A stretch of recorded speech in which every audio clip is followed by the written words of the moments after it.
Hedda. Today I am setting up my first spreads for 2020. My January theme is actually inspired by a spread I made in my art journal last week. I really liked the color combination and the feel of the spread, so I decided it would be a great theme for the first month of the new year. For January, I'll be moving into a new insert. The insert I used for November and December isn't completely full, but I'm still planning on making a couple more spreads for December. I have a lot on my mind, and it feels good to start a new insert as the new year starts. The great thing about a traveler's notebook is that I can use new inserts without starting a completely new journal. I still have all of my long-term spreads and collections in another insert, so that will of course stay in my journal as I go into the new year. For January, I am moving out of my comfort zone and using a blank insert. No dots, no lines, just a blank canvas ready to be filled. I originally wanted to use an insert with more pages than the standard TN inserts, but after doing a quick pen test, I found that my pens and markers ghosted really bad in the thin paper insert. They're still ghosting in the regular blank insert, but not as bad. So I caved and used the regular blank insert instead. Perhaps I'll feel braver the next time I have to move into a new insert.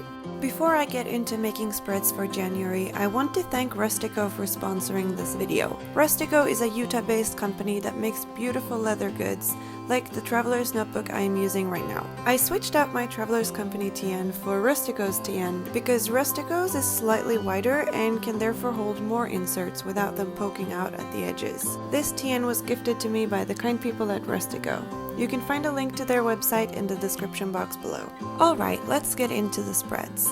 Back when I made my October plan with me video, some of you actually thought I used stickers and not my own drawings to decorate my journal. So I figured this time I would draw everything on camera. I sketched it out beforehand because I got the idea for this drawing at night and I just had to sketch it out ASAP. I decided to just get out all of my pastel purple and pink markers for this video. For the drawing, I'm going to use my Copic markers. I also have some Ecoline brush markers, but I found out they're a bit too juicy for this paper, so I don't want to risk any ghosting.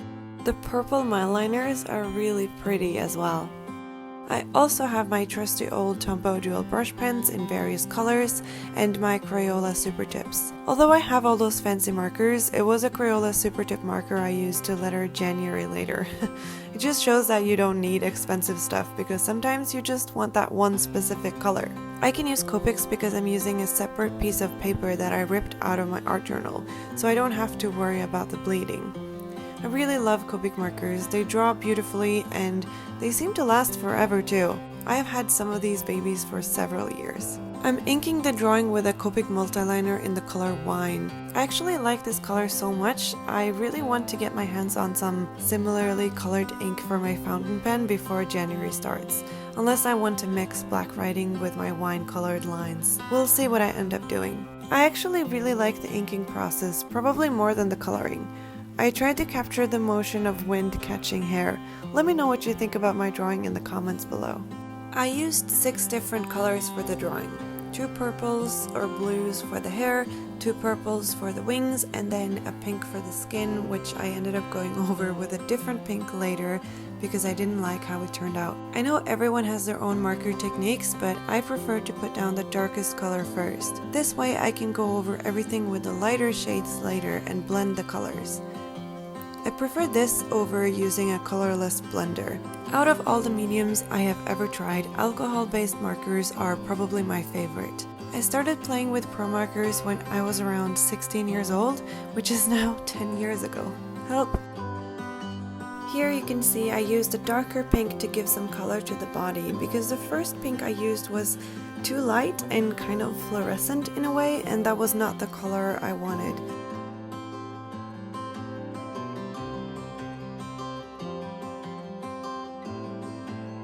I used some double-sided tape to stick the drawing in my journal and then continued drawing the wing with the Copic multiliner. I was considering coloring the wing with Crayolas or Tombows, but I decided it looked kind of cool without color too. I didn't feel like the word January would fit naturally anywhere on this page, so I wrote the number 1 instead to symbolize the first month of the year. Let's move on to the calendar spread. I used the Traveler's Company grid card to help me sketch out a calendar that was somewhat even. It is really hard with a blank notebook. I used one of my favorite purple Crayolas to letter January in the top left corner, and then I moved on to decorate the spread with some gorgeous pastel stickers I got off of AliExpress. These stickers were just perfect for my color combination this month, and I've had them lying around for a while, so it was time to use them. They're kind of see-through, which I think looks quite nice. I did cut off some of the edges on the stickers because the stickers on AliExpress tend to be cut really wide around the artwork, and I don't really like that. The next spread is probably one of the most minimal habit tracker spreads I have ever made. I used the grid card again to align my writing and used a multi-liner to write habits in a really cool font I found on Pinterest. I then used the grid card to figure out where each little calendar should go. I decided 4 habits will be enough for me in January: sleep, skincare, reading, and of course, writing my thesis. On the right hand side, I used the grid card to write to do at the same height as the habit tracker header and decorated with a sticker. And that's it. The final spread I'll be making is really just preparation for my daily log. If you've been watching my videos, you know I'm a big fan of the running list. I found some pictures of winter forests that I liked on Pinterest and printed them out at home. I used the same stickers again to add something extra to the spread, and that's it. And that's it for this video. Before I leave you to the final flip through, I just want to say thank you for an awesome year on YouTube. If you like this video, make sure to subscribe. I am so excited to keep sharing my journal with you in 2020. Have a lovely day, a Merry Christmas, and a Happy New Year. See you next time. Bye!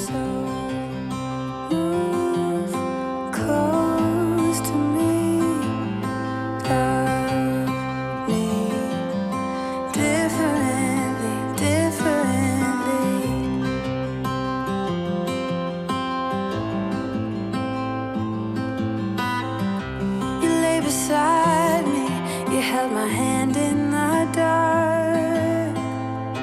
I started fighting, 'cause I was scared of it all. And isn't it glorious how love gets the best of us? Yeah, I got feelings, but I'm a tough one sometimes.